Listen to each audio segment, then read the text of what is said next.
Uh, All right, awesome. okay, so apparently it's just the hitting record. I guess that's gonna work. Oh, perfect. Um, it's weird. Yes, I see it now. Okay, so we'll go ahead and get started. Other people might jump on as we're going, but I was so excited to snag Ailish for tonight because, like you're talking about, she did talk at our postpartum support group. And even though I knew a lot of the things that you were saying, it still was sinking in deeper and just watching the moms soak it up and the way that you were talking to them, it was so beneficial. So that's why I immediately decided that we needed to have her on our training Zoom. We're trying to do this every couple of months, have a new topic that we can all learn from a provider in the area. So this is nice. You guys are not only going to learn from her, but also when your clients are asking you more questions than you can answer, you now know who to refer to. I love the gentle approach as opposed to the people who just say they're going to meet the parents where they're at, because sometimes that is the more harsh approach to Mhm, cry it out. So mhm. we'll listen to what she has to say, what she's got to tell us. She's going to show some slides and things Yep. like that. And yeah, I'll let you kind of take it away. And All I right, think you can, if you awesome. can't share the screen, just let me know and I can, Okay, cool. No, I it think should work it should work, I hope. Right. All right, well, thank you all for having me. My name is Ailish. I've been a birth and postpartum doula for 5 years and recently actually retired my on-call service. And so, I've been doing gentle sleep coaching and conscious parenting coaching for the last 4 years as well. So now I've just had this take a little bit of a more of a center stage along with the other things I do, which is birth education. And also I am a Reiki practitioner. So I just kind of meld all the things I do into sometimes all together. So I'd love to just share with you kind of my approach on things and how to navigate newborn sleep and maybe in new ways. A lot of the stuff you might already know, and you're like, yeah, yeah, yeah. But maybe again, there might be those little openings that are like, oh, I didn't even think of that. Or yeah, I didn't even think of maybe coaching my and teaching my clients these little tricks. Um, so this is, I kind of made a little slideshow for us. I took it basically, I have a larger, it's called Navigating Newborn Sleep. It's a larger course that I actually do for parents. I always love to see parents prenatally. Unfortunately, they're so focused on birth, it can be so hard to actually get them in. So I condensed this, my bigger course into a smaller one for you all tonight. So I'm going to go ahead and try to share that screen. Um, Anytime you have any questions, please don't hesitate to ask, raise your hand or go into the chat, whatever works best for you. Um, because, I want you to be able to feel, good and have clarity by the end of this call. So, all right, so let's share screen here. Don't mind the mess for a second. better. Okay. All right. So welcome. Um, So this keeps you on track. All right. So I was telling her, I'm like, slideshows really do need to um, happen to keep me on track. Otherwise, we'll go off on so many different tangents. So, like I said, I'm a holistic birth and postpartum doula, perinatal educator and consultant, sleep coach, conscious parenting coach, and Reiki master teacher. So I bring all these elements into actually with sleep, I use every single one except for obviously the birth. But even then, I talk to them about their birth. So when it comes to my sleep clients, they get the kind of the full package. So I wanted to kind of start with an icebreaker, if you guys don't mind. This first slide is the stupid shit people say, right? So let's think about all the stuff that are said to parents or is, communicated, whether it's through our society or anything like that, because I feel like if we can start to like think about what the stupid stuff that is said out in the world, how we can kind of help the clients, combat all this nonsense, like these, for example. If you hold your baby too much, they'll be spoiled and they'll never be able to put them down. Right? How many times have people, oh, you shouldn't hold them too much. Baby should be sleeping through the night by 12 weeks. Nonsense. And soothing your baby will only make them accept it. Like these are things that are said. Can you think of anything feel free to shout out? Is there anything that you have heard like yourself, whether it's your lived experience or through your clients? Like, what is some stuff that you've heard that you're like, I think this one kind of goes along with the spoiling, but kind of like that your baby is manipulating you is what? something that I was like, what? Oh, like, I don't Like they know. know that concept, you Yeah, know? exactly. Yeah. Totally. That's a Parents great saying one. that no contact naps as a Oh, yeah, totally. contact Yep. naps are good sometimes. They're really good. They're good for both. Anyone else want to hop in?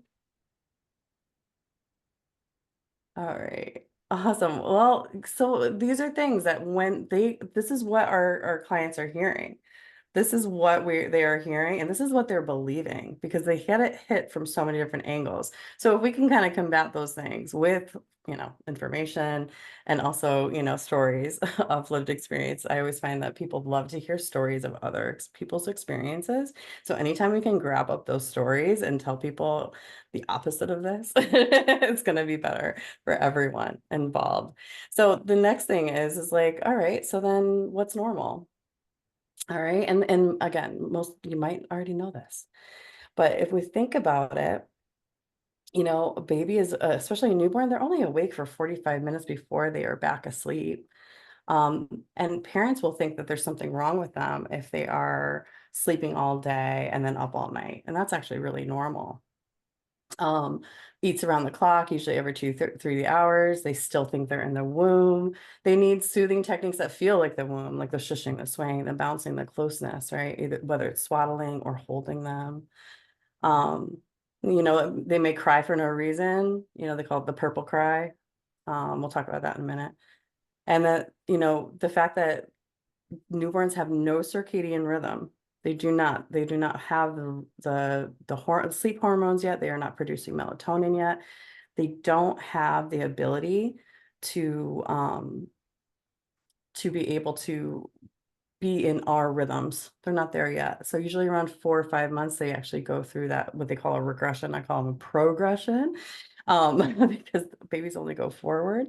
But a lot of the time, that's when they actually start to get melatonin in their system and start to develop more sleep cycles.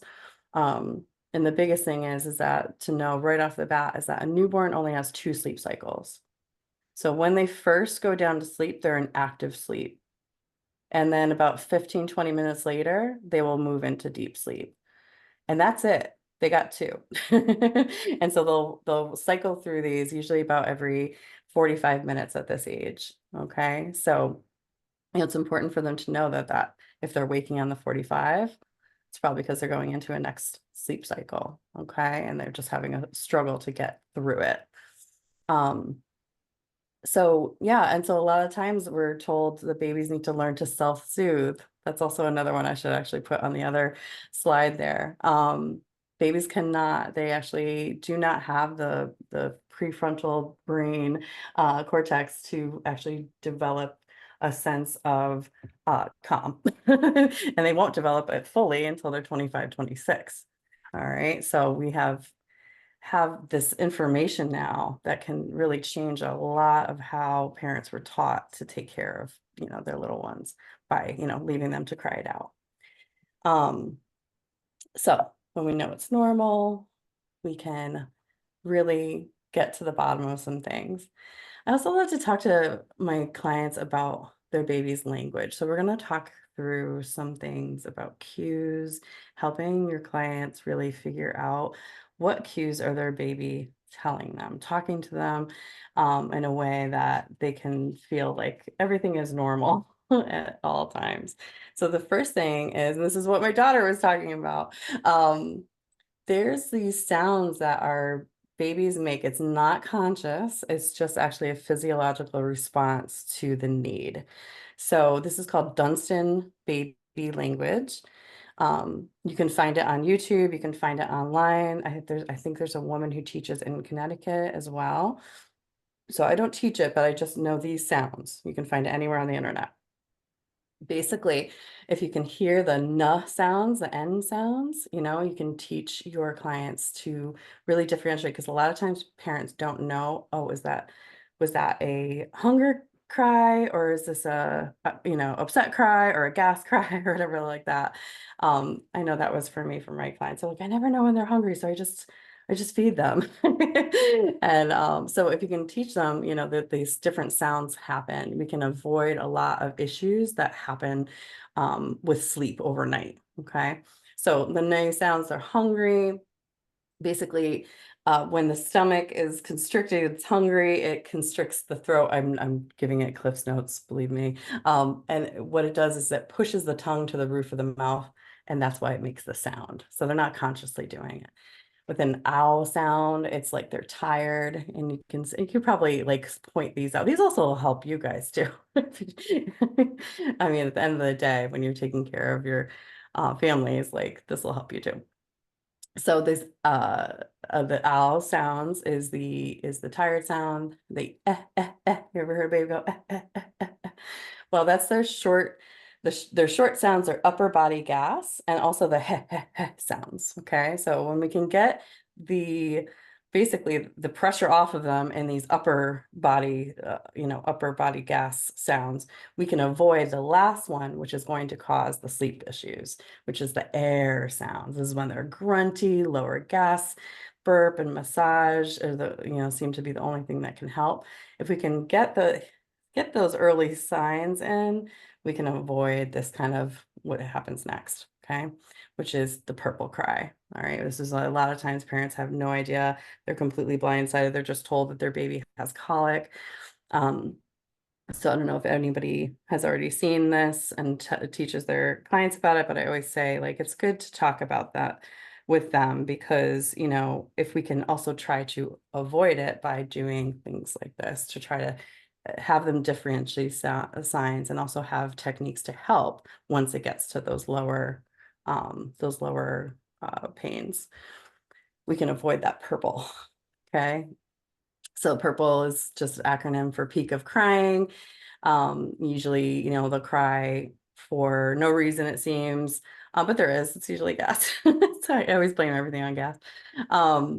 It can be unexpected. They resist soothing. There's like nothing that can calm them down. They're like look like they're in pain, because they are. They have those lower gas pains.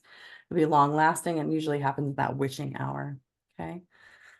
So what do? You just tell them, to make sure that there's some sort of like shift, asking for help. Obviously, they have a postpartum doula there, so that's, have them utilize you in these ways. And just always reminding them. I think the biggest thing that my clients benefit from just working with me is I'm like, this is temporary. And they're like, thank you. I just needed to hear that. I had an email today, like, I just needed to hear that. I've just been having such a tough day. And I'm like, I get it. And it's temporary. Like we can work through it. So just kind of those like really those subtle daily reminders of everything's gonna move through. And then also teach them, because this is the worst advice I got, I think, as a parent, was like, oh, you don't have to burp your baby if you're breastfeeding. My baby definitely needed to be burped. And there was so much overnight upset for so long, until I took matters in my hands and realized, like, I don't need to listen to that person who said I don't need to. I just need to listen to myself and say she needs to. Every baby is so different. So teaching them all the different ways to burp is gonna really, and like almost like spending more time during the day burping, so that we can have it better overnight. And then working out, do the bicycles, do the tummy massage, going clockwise, like all the different ways that we can kind of get the gas out. All that gentle pressure that you can use will help. And then this is another one. They don't know all the feeding cues. So we have that sound, but what else? The lip smacking, you guys know all this, the rooting, the sucking on fingers, the tongue pushing out, the tight fists, right? And they're usually very alert. Like I always tell, that's the biggest advice I tell parents. I'm like, if your baby is not going back down, trying all the different things, and they're wide awake, they're hungry. And if they're, if you're not seeing any other signs, that that might be it. But of course, if they're not fed at these cues, we have a baby who goes into complete drama and then can't get on the breast, or can't even take the bottle. And it just turns into a big freak out. So again, teaching them these kind of little tips can help.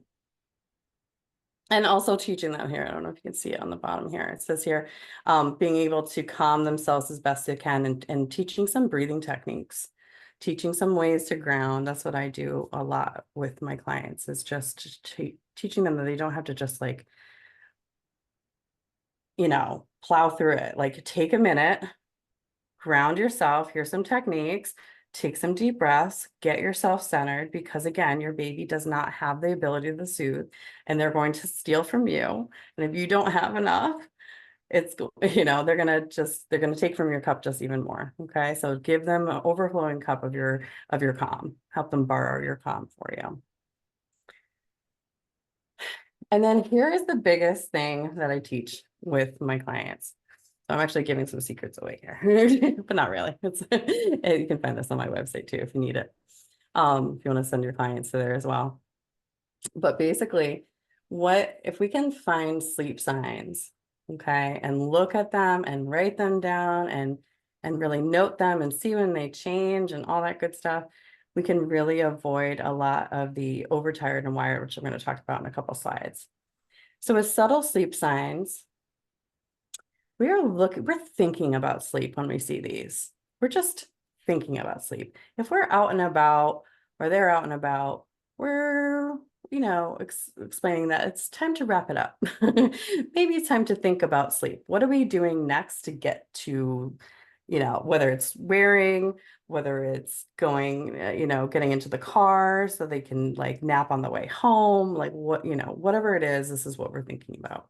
So we're going to see those glossy eyes, puffy eyelids, red. I love when some babies actually get that red tinge on the eyebrows. I don't know if you guys have ever noticed that. That's a dead giveaway. I always love when when I would see babies with that. Made it very easy. But they'll zone out, they'll start getting fussy, they're kind of staring blankly, and they'll start to get heavy lidded, like they'll close their eyes and you'll see they'll hold it down for a second. Those are when we want to think about sleep. Mid-range signs are super important. So this is when, now, okay, this is kind of like overall, obviously a baby, a newborn is not going to be totally interested in toys. So this is really goes on the gamut of like all babies can go under these cues. I'll even find toddlers in this realm as well. So this is really great information for like long term if you ever like, the client comes back or you stay with a client long term or anything, or your own kids. But basically, mid-range sleep signs are when we start a routine. Okay, and I'll talk about like routine in a minute as well. But basically, they are going to start losing interest in any toys that they have. Like if they're down on a little mat, they're going to be like, forget it, I'm over it. They might start getting really clingy. If they're able to start to throw toys, when they start to get to the age, they're going to start chucking everything at you. They're going to start making frustrated sounds. And this is the biggest tell-all, especially when they get to like 4 or 5 months, is that pterodactyl cry, that yell that they'll get. So it's a very demanding sound. Throughout the ages, it'll be demanding in any way. No impulse control. They'll want to breastfeed. They'll want the bottle. They'll demand to be in arms, basically. So this is when I tell parents, actually, I'll go to the next slide and then I'll explain why it's so important. So these late range sleep signs, whenever I meet with clients, the first thing I say, tell me when you think your baby is tired. And guaranteed they'll say, oh, when I see them rub their eyes, or I'll see them yawn, or they always like to pull their ear, so they'll start pulling their ear. Well, the only problem is that when you start to see these signs, you have a very little window to work with now. We got 10, maybe 15 minutes before they go into overtired and wired. And so then when overtired and wired happens, they will perk right back up. And it can seem like they don't even need a nap. So if we can just backtrack, if we can start our routine at this phase and start laying them down, or if, for a newborn, maybe it's nursing to sleep at this point, whatever it is, if we start that process here, we're going to have a baby falling asleep at the perfect time. which will stop this, which turns into it feels like a never ending cycle. I don't know if anybody has experienced it themselves, but it is hard. It's hard to get out of. So this is when a lot of times people come to me. Before we get to overtired and wired, I'm going to talk about other things too, other cues. There's overstimulated and understimulated. It's like you can't win.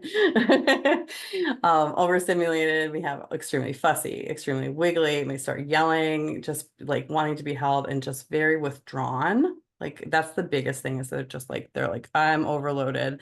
They'll be turning their head away from you or anything that you want them to look at. They're like, nope, I already have enough sensory in my system. Can't do anymore. And they might be actually having tantrums or separation anxiety or acting scared or something. So, and then understimulated is kind of, again, like you're bored, staring off into space, yawning, just not into anything, fussing, crying, complaining. Okay. So when we go to the next thing, overtired and wired. So we have that 10-15 minutes to get them to be asleep. So a lot of times when you think about people's routine too, there's their bedtime routine. They want to do bath time. They want to do a feeding. They want to do playtime. They want to do a diaper change. They're doing an infant massage because that's what we're supposed to do, right? We're doing all the things. How long does that take? A lot of times. So we're going overtime almost every single night. And then what happens is that they have this the hormone cortisol, which is, don't be scared of it, but it is a stress wake hormone, and triggers a burst of adrenaline, and the kid will, just act like they don't need any sleep. What are you talking about? I don't need to sleep. But then back arching can occur, crying. When they get older, if you tell them no, forget it. They'll convince you completely that they don't need to sleep right now. And this cortisol stays in their system, and it can affect sleep down the line. So it'll cut into next day, like go overnight, and it'll go into next day, and then the cycle repeats. So this is where people feel like they are stuck. So short naps, 45 to 50 minutes, we'll only see them. We'll have lots of night waking and early rising at like 4 or 5 a.m. and like up for the day kind of stuff. So that's overtired and wired. And then how do we deal with that? So the ways to lower cortisol is to break the cycle. Really, that's like bottom line, is to get the routine in at the mid-range cues, get the baby to sleep around late stage signs, or at least a few minutes after. And then also calming ourselves down. All right. So if baby has already gone into the worst of it, encourage partners to tap in. This is where postpartum doulas come and tap in and help out in these ways, and let the mom have some, like, cold water is a really great grounding technique, easy and accessible too. Having just some cold ice water underneath their hands, putting on their face, anything to kind of calm them down, especially right in the sides of the neck. This is where the vagus nerve comes down, periphery. And so if anything we can do to calm down this area, I even tell parents to pull ears. And it sounds really weird, but it feels really good. If anyone wants to pull ears later, let me know. But you pull your ears all around, you really get into it, and it literally, you can feel the release of the tension. My client just today, she texted me saying, oh my God, pushing against the wall is like saving me right now. I'm like, so simple little tricks that you can teach your clients when they're really overloaded, because if they're overloaded, their babies are going to feel every inch of that. So she pressed up against a wall and she pushes into it and just lets herself ground in deep breaths, and she feels better. She comes back into the room and is able to come help her babe in a way that's, and more regulated. Because oxytocin, that beautiful love hormone that helps us in birth, also nurtures sleep. I love oxytocin in every which way. So find ways, if the newborn's umbilical cord has fallen off, I always suggest that they actually get into the tub together. And just maybe if they're breastfeeding, having a session in there. If they're bottle feeding, that's fine too. But just skin to skin, and just the warmth of the bath, like a lot of parents will say, like, afterwards, like, oh, that was so needed for both of us. Like that was so beautiful. Like what is like, don't worry about anything else. Just get yourselves into that oxytocin flow. So however you need to do it. Um, Here also for grounding techniques, tapping is a wonderful thing to teach or even have a handout on, just like this is what you do. And you just tap through here and you have some affirmations. You can just go through the body with them. But that is how we can reduce cortisol in ourselves first and then go to the baby. Okay. And that can help for us too if we're like overloaded and working too much and all that good stuff. All right. And the best thing too for anyone, everyone and anyone is to get outside. This is where also we're going to get that the vitamin D nurtures sleep, so a lot of times, especially parents that are having their babies in the winter months, this can be a huge deficiency and it can be hard because of the weather. So, maybe even just like giving them this article, I can link it to you if you need, just to encourage them to at least like find some way to supplement, whether it be like one of those lights, you get, or taking vitamin D or making sure their baby is getting it through when they're breastfeeding, putting it on the nipple, however they need. So that will really help to nurture sleep in general for both mother and babe and you guys, everyone. We're all deficient. So, okay. So then let's talk about sleep habits, just in case, this is new to anybody. Looking at sleep hygiene, so this is a big one. Basically sleep hygiene, this is like a very general set of I don't even want to call it instructions, but ideas. Have a bedtime with a predictable bedtime routine. That is my biggest advice, even with a newborn. Like it doesn't have to be schedule. I don't do schedules. I watch for cues. So actually, most people that work with me, we don't have a schedule. We might have a loose one, but we'll have a routine down for sure because those babies really love to know what's next. And if they know what's next, they'll feel more safe. And when they feel more safe, oxytocin's flowing, and here we go, right? We'll have better sleep. So showing its bedtime using songs, words, turning things on, turning things off, sound machines, songs, all that good stuff. Oh, I think I said that already, but books are a huge one. A gentle calm before bedtime, so a nice massage. For them, I like to actually just kind of focus on toes, legs, and belly for babies. I tend to find when we start to work within their chest or flipping them over and working on their back, it's too overstimulating. So a lot of parents are like, yeah, and then we do this nice massage, but then it amps them up. I'm like, yep. So let's not do the top part because they're very protective, especially newborns are super protective of this area. And they'll start to clench up. And you're like prying them away because they know this is their life source here, their heart, their lungs, everything's right here, and they're very protective of this space. So just to ease that, just go from the belly down. All right. And don't bother flipping, just have them on their back, if this is something that you like to do with your clients. If you're finding that they're overstimulated, that is why. Okay, so good little tips to know. Okay, so some other things is usually takes babies to fall asleep around 15 minutes. So like that's okay. That's a normal thing. That's another thing on the normal list. A lot of parents think that like, oh, they fell asleep in 2 minutes. I'm like, ah. And they're like, what? I'm like, that means that they were exhausted. And so you're past overtired and now they're in exhaustion. And like you might, I don't ever say this, but in my head, I'm like, oh, they're gonna have a rough night, So and it's usually true. So it's okay if it takes them a little bit longer to fall asleep. It's when they fall asleep really fast, it's actually a sign that we pushed it too far. We pushed their sleep window a little too far. Another thing, they make these gadgets and they make them with blue light. Okay, so if you go into your client's room and they have blue light, green light, tell them that, sorry, but it's the worst thing for them. They need to have some sort of like red light, orange, maybe even like a salt lamp where it's kind of in between that pinky orange.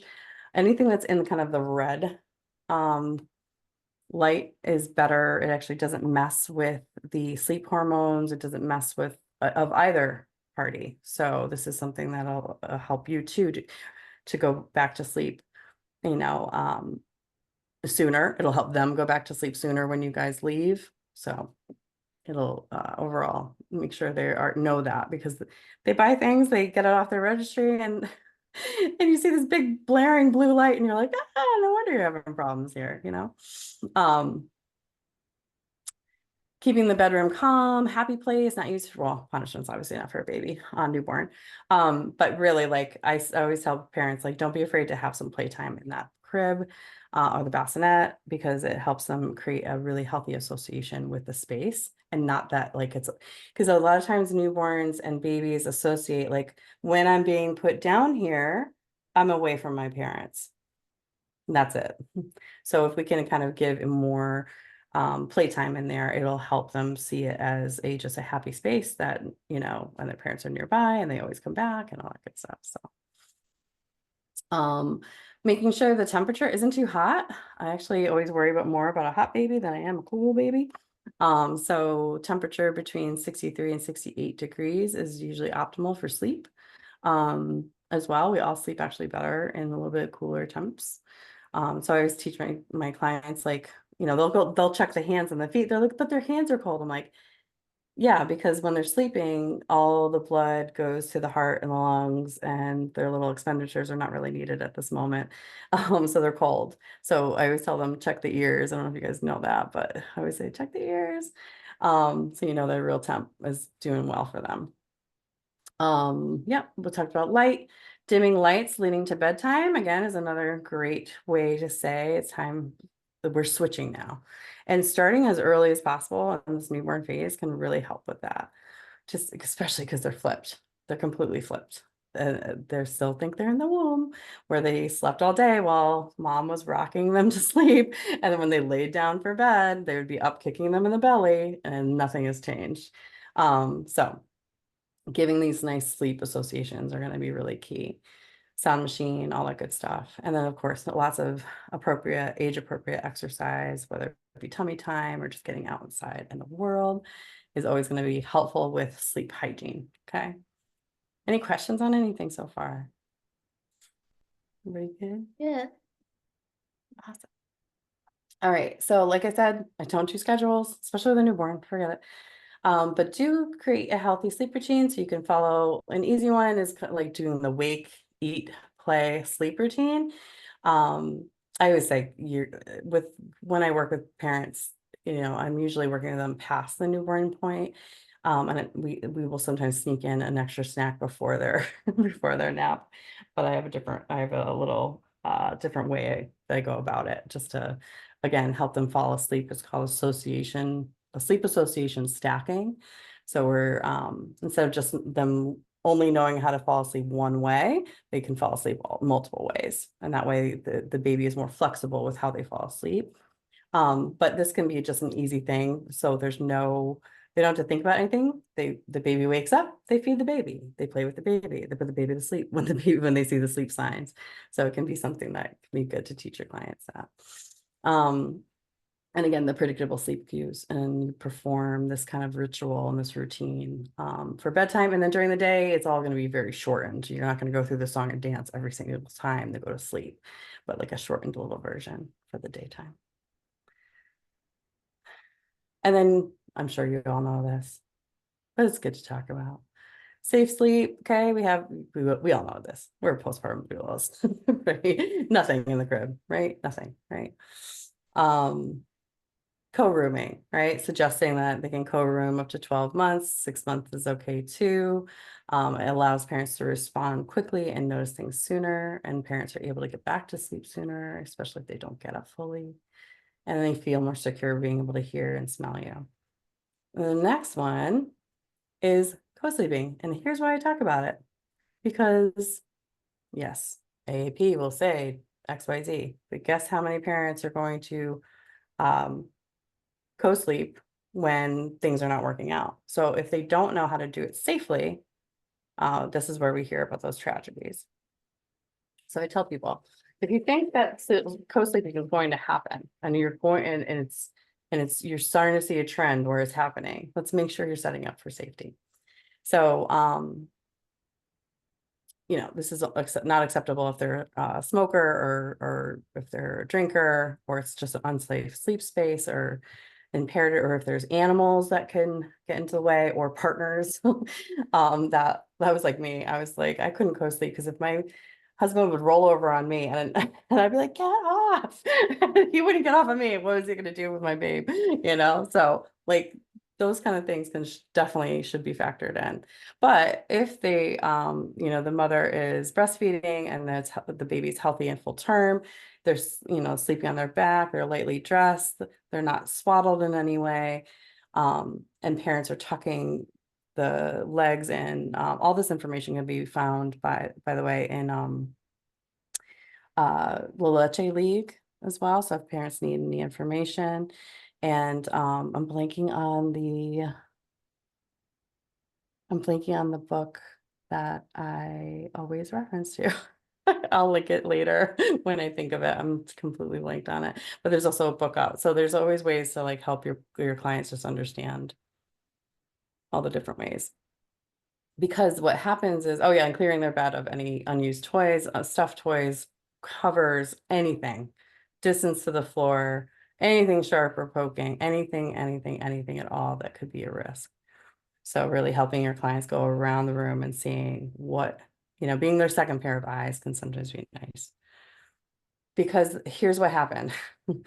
Many times I would be taking care of my families and I would find out that they were sleeping on a sofa with a baby. That is far more dangerous than a flat bed surface that's been prepared to be safe. So, you know, like that's where it's like, if it's going to happen, make sure they know that that is not the safe place. A reclining chair, not good. Like all those kind of things are actually more detrimental and more unsafe than it would be if you help them set up safety. Anything that's super soft, if their mattress is super soft and they're, you know, when you sit in it, it like creates divot, not a good space, not a good safe space for them. And anything that there have any spaces in between, like if it's like two beds connected, maybe one of those like adjustable beds, like that's a no-go. If there's any kind of space anywhere, like it's not a good safe space. So it's good for you all to have those eyes on those things so that you can make sure that your clients are really being safe with all their little babes. And then also encouraging them to wear their baby. A lot of parents get really scared about wearing babies again, going back to the spoiling thing. All right. Also, they try it once and it didn't work out and they're just like, it didn't work. Or sometimes they're given ones that are like very highly structured. Like I find and no, like no shade, but like the baby born ones, sometimes they're just like kind of rocking in there. Of course they don't feel secure. They're not made to like snug them in, you know? So anytime you can teach your clients how to baby wear, like it's so amazing. And if you don't, you know, if you're not skilled, there's always Bean Tree Baby. I love sending people to her. Because she's great, and then they can get, you know, there's the stuff that they have already. She I don't know if you guys are aware of her amazingness, but Clover, she will, if you bring in something that you didn't even buy from her, she'll still help you fix it up and let I just love her. And you know, and there's others too, but like she's my go-to. But just to encouraging that baby wearing that closeness, because it helps with less crying overall, a healthy, secure attachment to caregivers. You know, obviously there's safety, making sure that they're always visible and kissable, making sure their legs are in that M shape for hip health and all that. But yeah, parents will think like, oh, well, if I wear them all the time, they'll never sleep on their own. Not true, and especially as a newborn. Again, you have to just if I could just like erase everyone's mind from this, if I had a magic wand and say, okay, understand your newborn cannot be spoiled. It's that we're carry mammals. We're meant to carry our babes. We're not meant, you know, we're not deer leaving them in a thicket while we go and get food, right? We are meant to carry them. We're meant to hold them. So just helping with that, it really does help with sleep too. So what we find is when babies are close to caregivers, whether it be you as a postpartum doula, or with so I used to wear all my babies when I would take care of them, if their parents were okay with it. And what we would find is that they would have better sleep overnight too. So it's kind of one of those things that they go hand in hand. And they would sleep in their crib just fine, or their bassinet right next to mom just fine, or if they're co-sleeping just fine. So it's just, good thing to help. So some other ways to support your clients. The biggest one, I love to help them establish healthy boundaries around sleep. Making sure that they are getting the sleep that they need, and that when parents go, well, not when, sorry, when grandparents come over, when family comes over, when friends come over, that we are really establishing the fact that there's no guests in postpartum, right? I mean, you guys know that. To really, but especially around sleep, that sleep needs to be kind of sacred in this way, because without the good sleep, we're affecting our mental health, we're affecting even lactation, or we're affecting how we are showing up for our other kids, if they have other children. There's so many different factors that can come in, so just helping them set up healthy boundaries around that can be really helpful, around sleep. And sometimes they just need somebody to give them permission to do so. So, and then remind them why, whenever I see this picture, I'm like, ah. Remind them why that sleeping in car seats or other inclined props are dangerous. All right. It's for the reason of positional asphyxiation. It can be so easy, but it really can. They should be taking the baby out of a car seat. As soon as it's out of the car, it's no longer in a safe position. And then if they're going for a long drive, after 60 to 90 minutes, they should be taking baby out for a little while. So those are just some things to know, because they fall asleep in cars a lot. And a lot of times parents will drive around. I know my sister that I always felt bad, so bad for her. Her baby would only sleep when she was driving. She always was like, if I only had you, I was young. But she used to drive for hours around in circles around their neighborhood just to get to the baby to sleep. So some parents will do that. So other things, let's see what else. Oh, sorry. So set them up the resource list. You guys probably already have a really great one. All these different things that we can think of to help our clients. You could put me on that. Because basically when to refer to me is when it is affecting their mental health completely. Babies are waking every 30 to 60 minutes. It's clear that no one is sleeping. Maybe it's when their baby first goes out through that first big sleep progression. That's when you can safely start coaching, because they actually have sleep hormones. And with me, I do not do any cry it out methods or any rendition of cry it out methods. All my techniques are parent present, and very, very, very gentle. Some of the things that I have some babies are more sensitive. We have our orchids and we have our dandelions. I'm working with an orchid right now so like we're trying to get him to fall asleep, not just on the breast, but just by rocking, just by bouncing. And this baby's like, no, and other babies don't even notice the change. They're like, oh, sure, I'll fall asleep this way. So it's one of those things that we have way more sensitive babies, but the parent present techniques really first off, show the parents that they can do these things, and they don't have to just walk out and let their babies figure it out, because their baby can't figure it out. What happens is that they just stop signaling. So they're like, what's the point of me wasting my energy? Because they're saving their energy. What's the point of wasting my energy if no one's going to come? All right. So they will just stop calling out.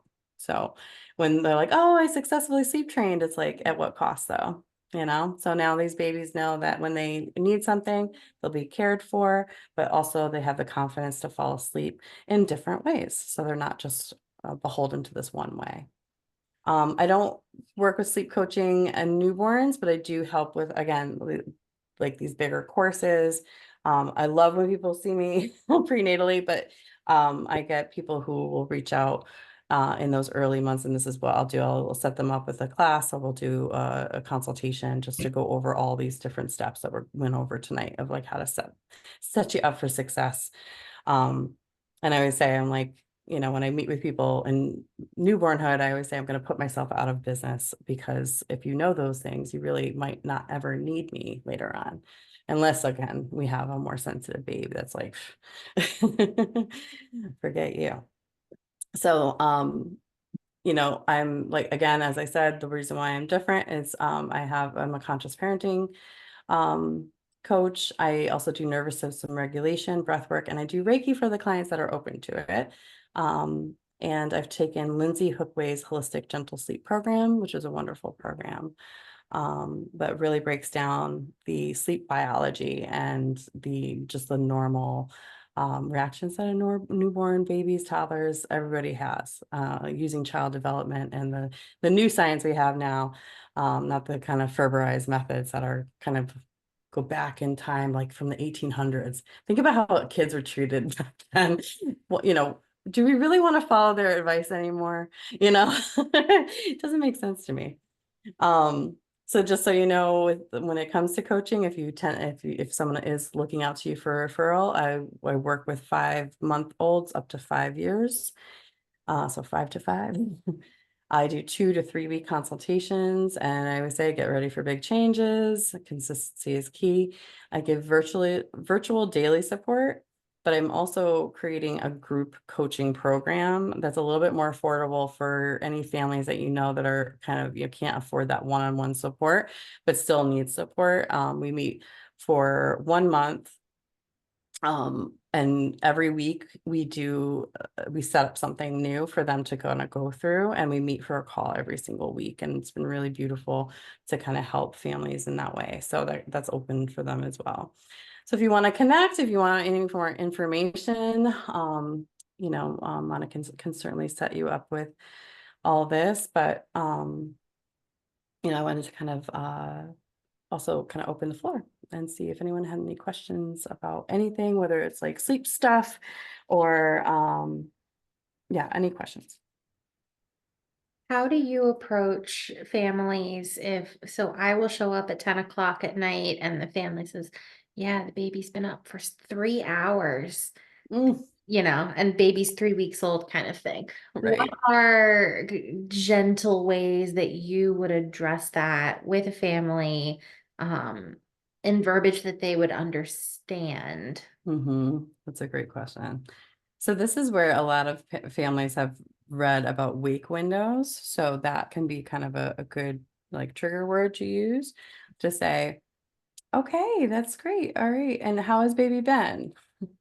And oh, well, it's been that's okay. So it sounds like maybe it might have been a too long of a wake window. Do you know what that is? I'm kind of break it down if they don't. But basically babies can only, especially newborns, they can only handle like at 3 weeks old, they're 45 minutes to an hour max tops of being awake before they could go into that cortisol release.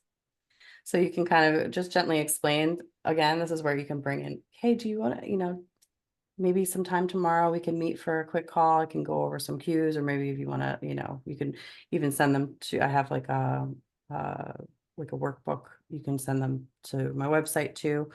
Easy enough so they can get all those cues down and see, oh, what am I missing? But yeah, break it down for them and help them to find that wake window. Sounds good. That verbiage can This be little good. guy is so overtired. When he's up, he's up. So Yeah. it's Yeah. And one of they will those. not, they're Yeah. like, no, I'm fine. Yeah. Yeah. And they're So not. something to be addressed for sure. Yeah, it's a great question.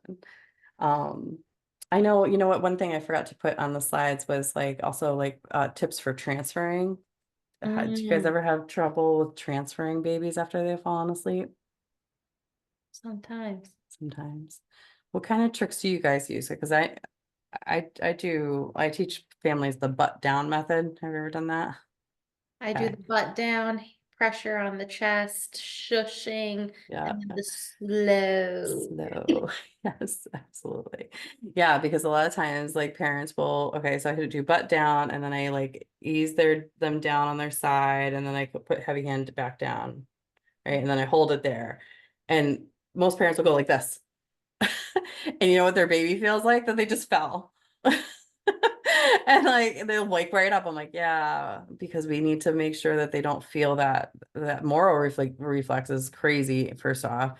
And then any kind of outside abruption is going to trigger that. So we need to put pressure down. And what I teach them is this: that you, every time you lift a finger, you press in first, and you press in, and then you press in a little bit, and that last finger, press in and then release slowly back up. Because if you're just like, that baby's exactly going to feel that. They feel that energy too, like rapid response. Yeah, biggest thing is transferring. A lot of times like, I just can't, every time I have to put them down. They're also transferring too soon. Usually, oh, baby fell asleep, let's put them down. Now, and remember I said they have 2 cycles.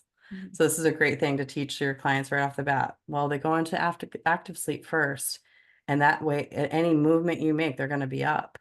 But if you wait for a heavy body, right, and an open hand, and limp, that's a deep sleep baby. That's going to be an easier transfer.